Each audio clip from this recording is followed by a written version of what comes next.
నమస్తే can media ప్రేక్షకులకు స్వాగతం. ఈరోజు మనం ఈ వీడియోలో విశ్లేషించుకునే అంశం ఏంటంటే ఎట్టకేలకు ఉపాధ్యాయులకు రిలీఫ్. మనం గత ప్రభుత్వం మారిన తర్వాత గత 2 నెలలుగా ఉపాధ్యాయులు పాత జీవోలతో ఉత్కంఠకు గురవుతూ టెన్షన్కి గురవుతున్నారు. అదేంటంటే మరుగుదొడ్ల పరిశీలన ఫోటోలు తీసి మ్యాపింగ్ చేసి యాప్లో అప్లోడ్ చేయటం అనేది వాళ్ళకు పెద్ద ఒక శిక్ష.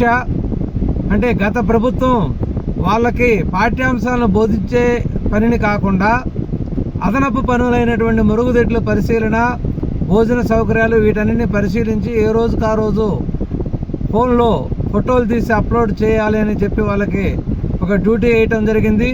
దీనివల్ల పిల్లలకు పాఠాలు బోధించడంలో నాణ్యత కొరవడింది. కాబట్టి ప్రాథమిక పాఠశాలలో వాళ్ళు పాఠాలు బోధించే సమయం చాలా తగ్గిపోతుంది. కాబట్టి టయానికి సిలబస్ కంప్లీట్ కాకపోవటం వలన వాళ్ళు విద్యార్థులు ఉపాధ్యాయులు కూడా ఇబ్బంది పడుతున్నారు. దీన్ని మనం ప్రస్తావిస్తూ గత నెల రోజుల ముందుగా ఒక వీడియో చేయటం జరిగింది. ప్రభుత్వం మారినా కూడా పందా మార్చుకున్నటువంటి డిఈఓలు అనే ఒక వీడియో చేయడం జరిగింది.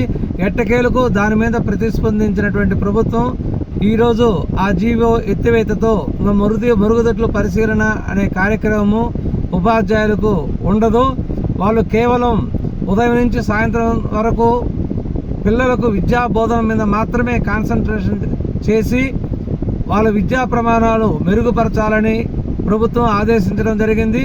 ప్రజలందరూ కూడా అదే కోరుకుంటున్నారు, ఉపాధ్యాయులు కూడా అదే కోరుకుంటున్నారు. ఎందుకంటే మేము వచ్చినప్పటి నుంచి మాకు ఈ అదనపు పని వలన ఒత్తిడికి గురవుతున్నాం, మేము సరైన బోధన చేయలేకపోతున్నాం. దానివల్ల విద్యార్థులు టయానికి వాళ్ళ చదవాల్సిన చదువుకోలేకపోతున్నారు. ఎన్నోసార్లు ఆందోళన వ్యక్తం చేయడం జరిగింది.